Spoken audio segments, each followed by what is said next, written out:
Silakan Bapak Ibu duduk kembali.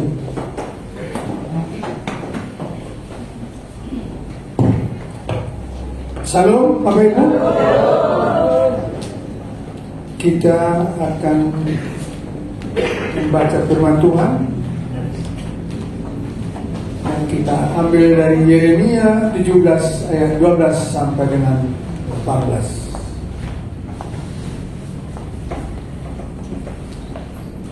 Tuhan pengharapan kita. Amin Bapak Ibu. Amin. Ada nggak pengharapan yang lain lagi? Ada nggak? Tidak ada dong. Pasti Tuhanlah pengharapan kita. Yeremia 17 ayat 12 sampai dengan 18.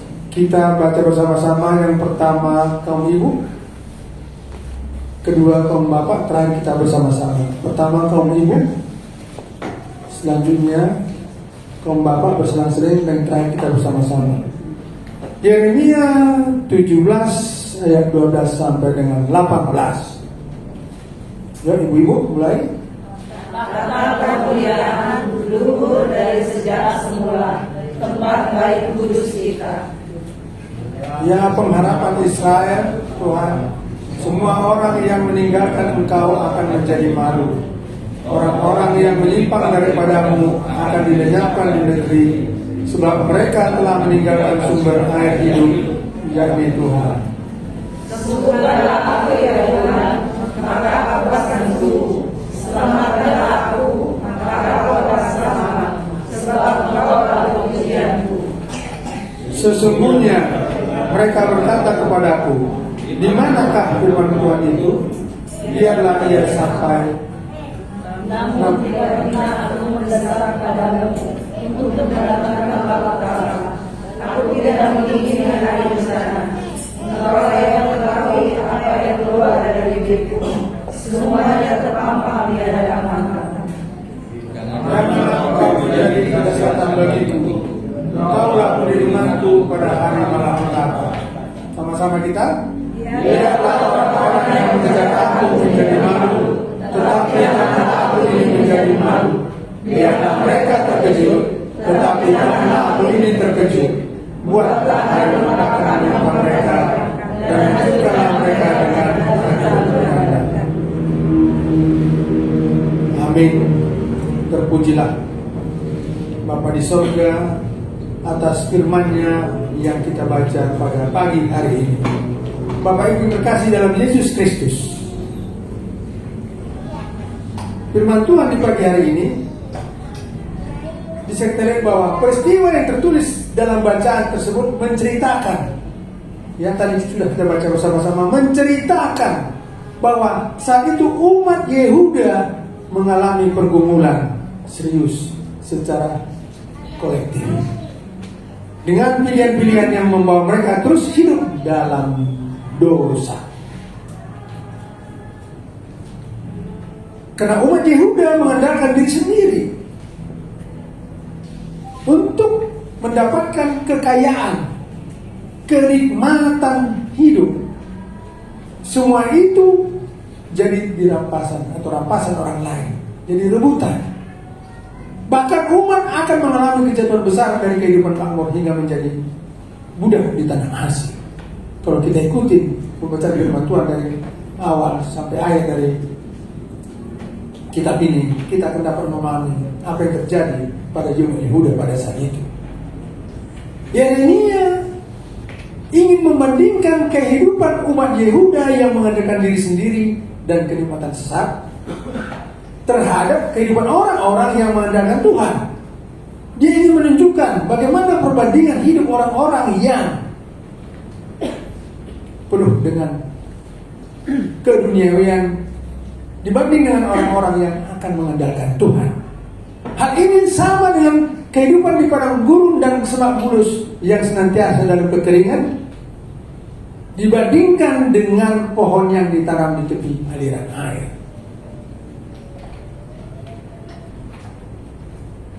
Bisa kita lihat bahwa di Yeremia 17 ayat 5 sampai 6, di mana di sini intinya adalah seperti orang yang mengandalkan dirinya sendiri. Beginilah firman Tuhan. Terkutuklah orang yang mengandalkan manusia, yang mengandalkan kekuatannya sendiri, dan yang hatinya menjauh daripada Tuhan. Ia akan seperti semak bulus di padang belantara. Ia tidak akan mengalami datangnya keadaan baik. Ia akan tinggal di tanah angus, di padang gurun, di negeri padang asing yang tidak berpenduduk. Jelas Bapak Ibu terkasih dalam Yesus Kristus. Apa dikatakan Yeremia 17 ayat 5 sampai 6. Sebaliknya, seperti apa yang diharapkan dalam pengharapan kepada Tuhan? Ya, sebaliknya seperti apa orang yang mengharapnya penuh kepada Tuhan? Yeremia 17 ayat 7 sampai 8. Diberkatilah orang yang mengandalkan Tuhan, yang menaruh harapannya pada Tuhan. Ia akan seperti pohon yang ditanam di tepi air, yang merampatkan akar-akarnya di tepi batang air, dan yang tidak mengalami datangnya panas terik, yang daunnya tetap hijau, yang tidak khawatir dalam tahun kering, dan yang tidak berhenti menghasilkan buah. Amin Bapak Ibu. Sudah selesai doa kita. Memang intinya ini jelas. Mari kita ulang-ulangi ayat yang tadi di rumah. Kita dengarkan, kita imani. Walah, saudara sekali yang bertuhan Yesus ini. Kalau bahasa batanya sonang somar haribu-ribuan, senang sekali, sukacita senantiasa. Amin Bapak Ibu. Amin atau aman? Amin dong. Jangan mau cari aman aja. Lagi ada? Amin. Kalau tidak ada? Kalau aman. Sederhana Bapak Ibu. Firman Tuhan itu sebenarnya pemahaman saya yang sederhana. Sederhana kan? Itu udah poin dia. Apa kau? Mau apa? Mau ini? Tuh dia. Mau ini? Ayo. Jadi jangan kita mau dipersulit-sulit memahami firman Tuhan. Sederhanakan, nikmati, puji Tuhan. Orang lain bilang ini gila ini orang. Sudah orangnya gitu pun masih puji Tuhan katanya. Yang lain dong. Makanya kita imani Bapak Ibu.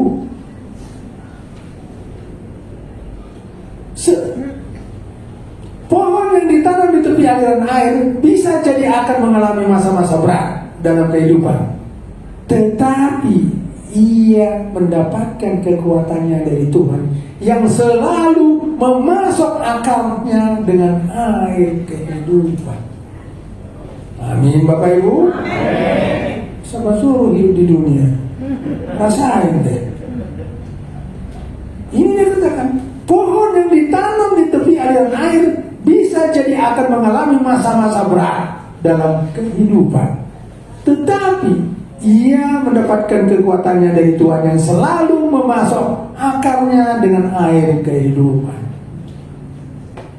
Keadaan hidup boleh penuh masalah Bapak Ibu, tetapi daunnya tetap hijau dan ia tidak berhenti menghasilkan. Amin. Sudah kali ya. Sederhana sekali, iya ya. Mari kita renungkan kehidupan kita. Di mana posisi kita?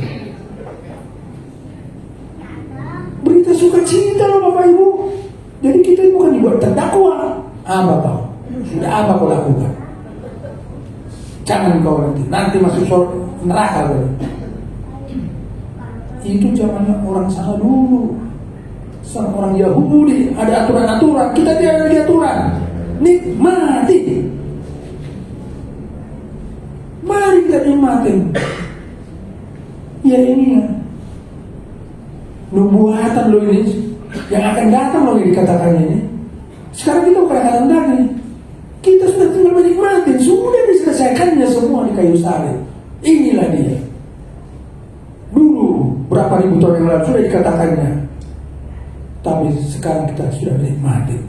Yesus sudah mati di kayu salib, menyelesaikan semua persoalan-persoalan yang ada di dalam kehidupan pada saat dikatakan Yesus di bangsa Yahudi. Tetelestai, telah selesai, mari kita nikmati. Amin Bapak Ibu. Luar biasa.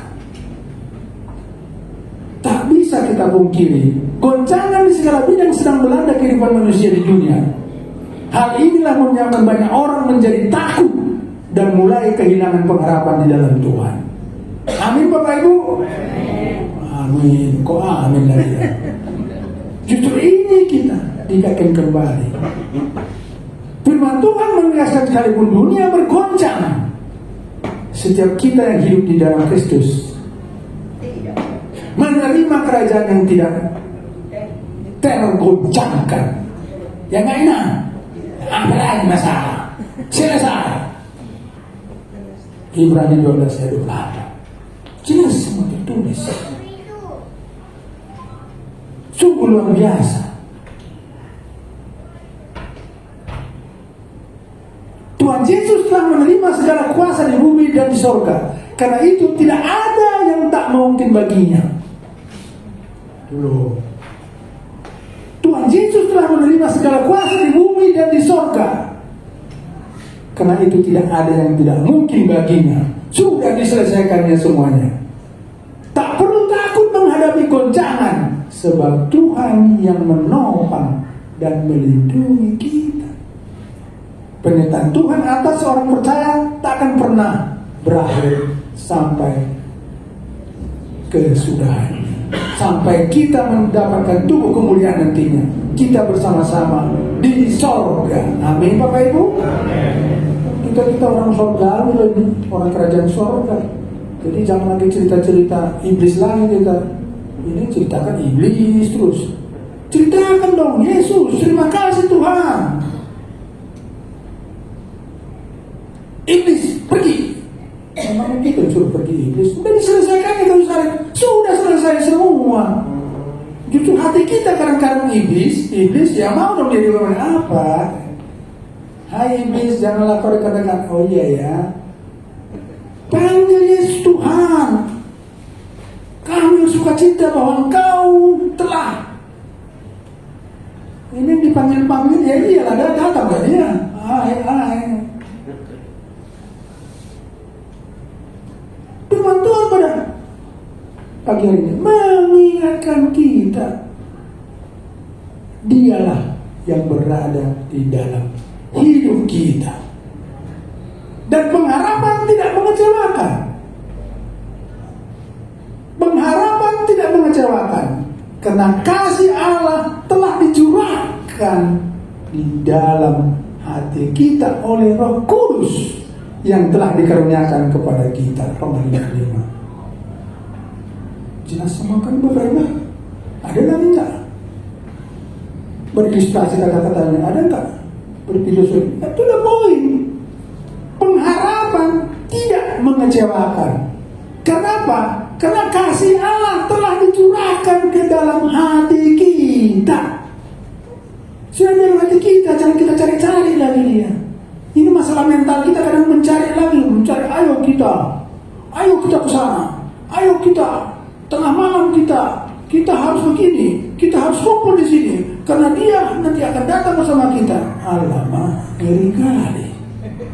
Firman Tuhan mengatakan dia sudah berada di dalam hati kita, kasihnya sudah berada di dalam hati kita, apalagi nikmati. Amin Bapak Ibu. Allah sudah kali Pak. Ini sudah diberikan, dicari-cari lagi. Sama dengan kita menyurahkan dia. Sialan lu, gue sudah ada di dalam kamu, gue udah berikan kamu. Kok mau cari-cari lagi? Mau cari sama siapa? Itu enggak Ibu, Bapak. Kadang-kadang susah kali kita diomongin ini. Apa sih? Nikmatilah. Ini ada sedikit-sedikit Tuhan, kau panggil lagi Tuhan. Sudah ada dalam hati kita, kasihnya sudah dalam hati kita. Makanya karena pengharapan dari Tuhan tidak ada lagi yang lain. Kenapa? Karena sudah di dalam hati kita. Ini baru satu ayat dari Roma 5:5. Belum bagian lain. Christ in you. Kolose 1:27. Christ complete in you. Kolose 2:10. Aku hidup tapi bukan lagi aku hidup, tapi Kristus yang hidup di dalam aku. Galatia 2:20. Apa lagi sih? Kok susah? Nggak percaya kita? Bapak Ibu? Percaya, tertulis semua, tidak poin. Mari kita imani. Ini enggak jiwa kita aja kita bawa ke sana, pikiran kita, perasaan kita, perasaanku enak loh. Ya enggak Ibu? Aku disakitinya. Pokoknya aku ingat terus sampai mati nanti aku. Sakit dari hatiku dulu. Kau lihat, kau dengar kan? Coba ngomongin sama saya. Nah ini dia. Kenapa? Jiwa kita yang masih dominan dalam hidup kita. Kita terdiri daripada roh, jiwa, dan tubuh. Secara roh jelas semua dituliskan tadi. Tapi yang musuh utama kita adalah jiwa kita, perasaan kita, pikiran kita. Mari kita tetap intim bersama Dia melalui firman-Nya, baca, renungkan. Dia akan mengalir di dalam hidup kita, bukan kekuatan kita. Dia berada di kita. Dia yang bekerja melalui hidup kita. Filipi 2:13. Allah yang ilahi bekerja melalui hidup kita yang insani. Jadi jangan aku lagi. Aku bisa gini karena aku sehat, karena aku ganteng, karena aku cantik. Keakuan terus. Nah, itu tadi masih jiwa kita. Jadi musuh utama kita adalah jiwa kita. Musuh utama dari kita adalah dari hidup kita, dari hati kita. Bukan dari luar. Kita yang membuat kita demikian. Coba kalau kita percaya. Amin, puji Tuhan. Alamak. Lenggang-lenggok kemana-mana.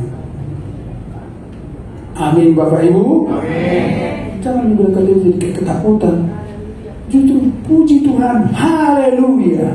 Saling mengingatkan engkau satu dengan yang lain di dalam hukum Kristus. Galatia 6:1-2. Apa itu hukum Kristus? Kasih dari surga. Mantap kali ya. Asal berdua aja. Nah, ini enggak jiwanya juga yang menonjol dalam hidupnya. Nah, nyanyi terus, kasih dari surga. Bukan tempat ini lagi, hatiku ini. Ini hanya gedung gereja, gedung tempat berantem.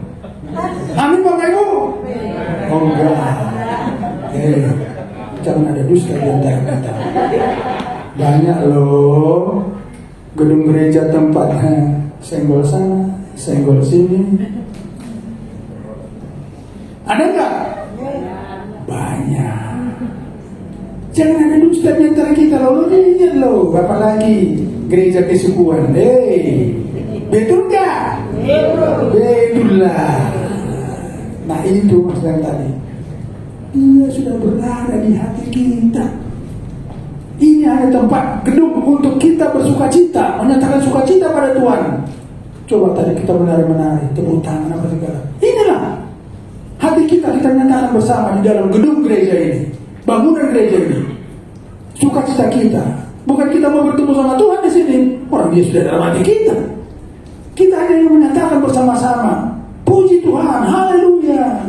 Ada yang susah-susah hati ini kita ingatkan. Kenapa? Saya katakan Galatia 6:1-2, saling mengingatkan engkau satu dengan lain. Melalui apa? Kita ketemu hari ini. Kau kulit hari kok teman-teman apa sih? Ingatkan. Oh, itu namanya anak Tuhan. Ini enggak. Kau sih sombong kau. Coba. Akhirnya saya ingatkan engkau bilang. Satu yang dengan hukum Kristus. Apa itu hukum Kristus? Kasih. Kembali lagi tadi, kasih dari surga. Sudah kali ya. Ya memang demikian. Amin Bapak Ibu. Sekalipun keadaan dunia serba tidak menentu, bagi orang yang hidup mengandalkan Tuhan tetap ada pengharapan yang pasti. Orang yang hidup mengandalkan Tuhan pasti dibuat berbeda oleh Tuhan. Amin. Amin Bapak Ibu. Sehingga tak perlu takut pada musim-musim kering. Hidup mengandalkan Tuhan berarti kita tidak lagi hidup mengandalkan diri sendiri. Tidak lagi mengandalkan kekuatan kita, kepintaran kita, kekayaan kita, kedudukan kita. Oh, hati-hati kembali pada jiwa kita. Aku ini kan jangan main-main kau. Aku di gereja, di gedung harus duduk di depan. Kenapa? Karena aku kan muncul di sesuatu kalau kita tidak berserah sama dia. Ya namanya kita masih punya daging kan masih sakit deh ini. Kalau nggak sakit lagi ini nggak disini dong. Di tubuh kemuliaan kita masih berproses terus. Dalam proses inilah kita ditempa bahwa hidupku adalah karena Dia. Segala hal yang melekat pada kita tak akan mampu menolong kita dari goncangan dunia. Nah, diingatkan lagi, yang semuanya serba terbatas. Demikian juga umur kita ada batasnya. Begitu pula semua yang ada di dunia yang bersifat fana, yang pada akhirnya akan berakhir, akan dihantarkan ke tempat berstatus sementara. Orang oleh karena itu tidak ada jalan lain selain kita harus seperti akar yang terus menikmati sumber air hidup. Kita nikmati. Apa itu sumber air hidup? Yesus. Oleh Roh Kudus yang ada di dalam hati kita yang telah dicurahkan Roma 5 ayat 5 tadi. Kita nikmati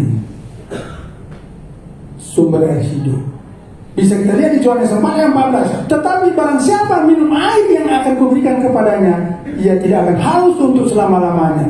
Sebaliknya air yang akan kuberikan kepadanya akan menjadi mata air di dalam dirinya yang terus-menerus memancar sampai kepada hidup yang kekal. Jelas Ibu Bapak Ibu? Air kehidupan itu apa?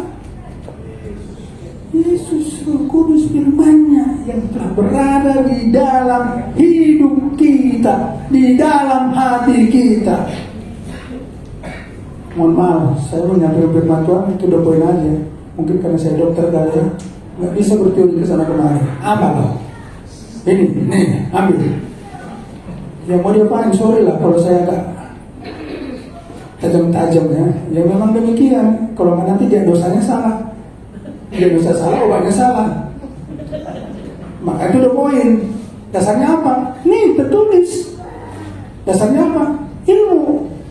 Makanya kita harus tetap rajin membaca. Bapak Ibu opung, baca itu, Google itu. Kalau enggak nanti dibodoh-bodohin cucu kita. Opung ini bodoh kali nih katanya. Ya harus demikian. Kita harus kondisikan semua. Kan sini-sini aku kan sudah tua. Saya kalau tua, kalau cerita duit mana ada tua. Ya kampung. Jangan tanya, aku hitung terus mana duitku. Sudah kau tadi nggak kesana uang itu? Di mana? Ya alamak.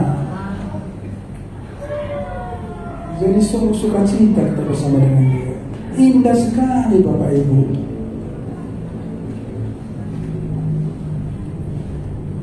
Yohanes 3:38. Dan pada berakhir, yaitu pada puncak perayaan itu, Yesus berdiri dan berseru, barang siapa haus, baiklah ia datang kepada aku dan minum.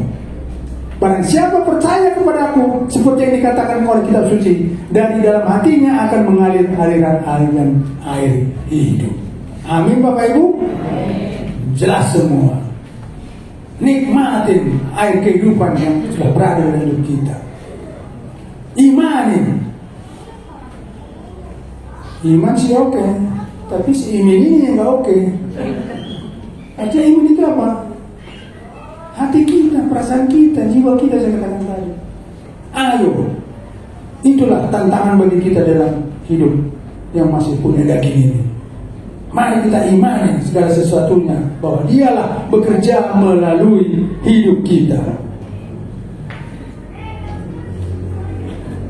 Pengharapan itu adalah sauh yang kuat dan aman bagi jiwa kita yang telah dilabuhkan sampai ke belakang tanah. Sebelumnya ada tabir penghalang kita untuk bertemu dengan Tuhan oleh karena Adam. Tapi sudah selesai, sudah robek tabir itu, sudah kita bertemu langsung bersama dengan Tuhan. Tidak lagi membatas, sudah di dalam hidup kita. Jangan kita cari-cari lagi dia. Firman Tuhan mengatakan demikian. Kunci untuk bertahan di tengah goncangan dunia ini adalah menaruh sepenuhnya pengharapan kita hanya kepada Tuhan Yesus Kristus. Kita imani, Bapak Ibu. Terakhir, karena kelamaan ini enak sekali. Kalau di depan ini enggak. Pengkhotbah itu kadang-kadang lupa waktu. Makanya saya juga buat slide ini supaya tepat waktu, walaupun agak lama. 1 Petrus 5 ayat 7. Serahkanlah segala kekotoranmu kepadanya, sebab Ia yang memelihara kamu. Jadi kita selalu tetap percaya dan mengandalkan Tuhan. Amin Bapak Ibu. Karena Dia telah berada dalam hidup kita. Nggak ada di mana-mana lagi. Kasih-Nya sudah berada di hidup kita. Jadi selalulah kita hidup bersama dengan Dia. Dan kasih-Nya lah yang mengalir melalui hidup kita. Kita adalah garam dan terang. Matius 5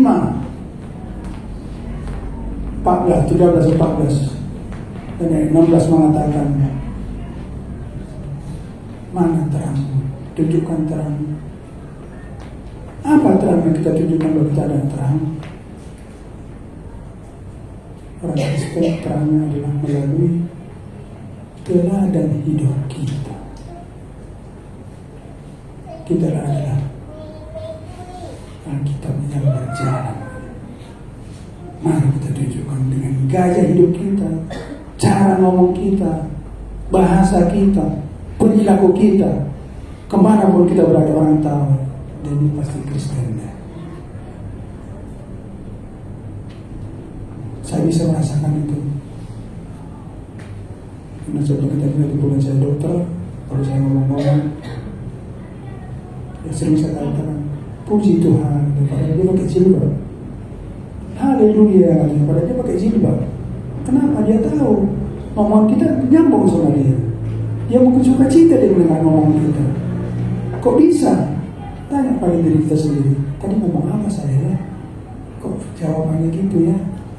Jadi kita harus mau mengkoreksi hati kita juga. Jangan asal, tahu asal? Asal sorong. Ya nggak Bapak Ibu? Kita harus mau sekali-sekali koreksi diri kita. Kok dia nggak suka sama saya ya? Nah, kesehatan tadi, khotbah yang hidup, hidup yang berkhotbah. Amin Bapak Ibu. Khotbah yang hidup, hidup yang berkhotbah. Sukacita deh. Tak ada lagi susah-susah. Penyakit pun selesai semua. Saya bisa katakan 80% penyakit di dunia ini yang paling besar yang mempengaruhi adalah faktor kejiwaan. Dimana kan sakit jiwa, sering sakit hati, yang marah-marah. Yang tak Bapak Ibu, jiwa kita tadi. Nah, tapi kalau sudah dasar kita kasih, dia akan mengalir melalui kita. Tidak bisa kita atur kasih itu. Kalau bisa, aku akan begini sama dia karena dia kan ini. Salah. Tapi kasih itu mengalir. Nggak bisa kita katakan dengan kata-kata. Maka saya katakan 10 kali ya. Sudah gini tuh kenapa sih dia gini ya? Karena kasih itu mengalir dari kita. Secara dunia mengatakan kita bodoh. Kok dia sudah gitu? Kok dia masih mau gini ya? Jadi rohani tidak bisa ketemu dengan apa? Rohana. Amin Bapak Ibu. Mari kita nikmatin kasih yang berada sama kita, karena pengharapan adalah hanya kepada Tuhan. Firman Tuhan pada hari ini membuat kita akan kembali bisa menyatakan bahwa hidup kita adalah karena Dia. Amin. Kita nyanyi satu lagi. kasih dari surga. Sambil kita ke depan, lagu musik. Karena lagu ini mengingatkan kita kembali, kasihnya lah yang berada di hidup kita.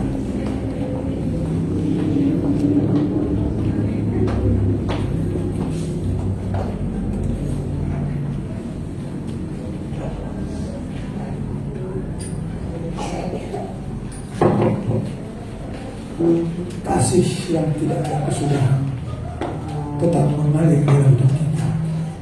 Karena itu air kehidupan yang dikatakan tadi. Mari kita nikmati air kehidupan yang berada di dalam kehidupan kita.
kasih-Mu yang senantiasa kami nikmatin dalam menjalani kehidupan ini.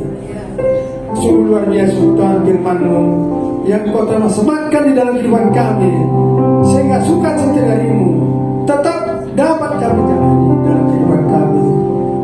Terima kasih Bapak, terima kasih Yesus. Kami sampaikan doa kami di atas nama-Mu Yesus Kristus Juru Selamat kami.